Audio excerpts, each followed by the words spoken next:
I know a lot of people were kind of asking, when are we going to use this inequality thing? Like, what's the even point of doing it? And so, like any good teacher, I consulted Dr. Google and I looked up applications of inequalities. And I found some websites there, not really anything too convincing. But then I realized I was actually looking at applications of inequalities when I was looking at this page. Because, most of you would Google stuff all the time. Most of you, though, probably wouldn't go down and go to this part of Google. What are these parts here?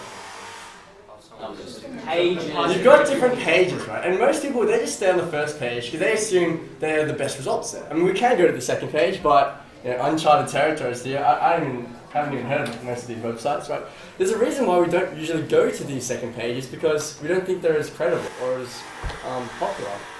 The question then is, how do I determine which pages to put on the front page? What are some metrics, what are some things you could determine about which one to go on the first page? Which one has the most views? Yeah, which one has the most views? Right, and something that's really good is like if you Google Apple, right?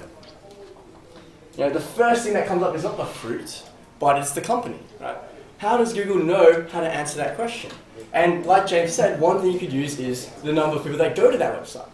How do I communicate that to a web page then, right? I can tell Google, give me all the most popular sites.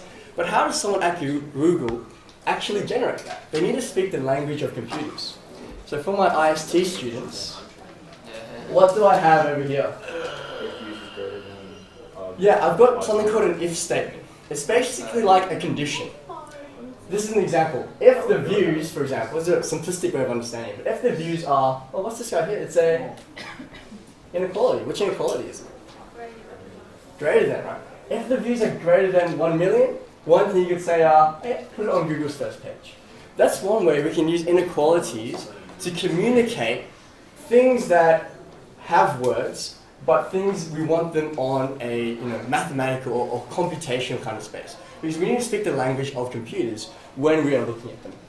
And so that's just one little application of inequalities that I found there.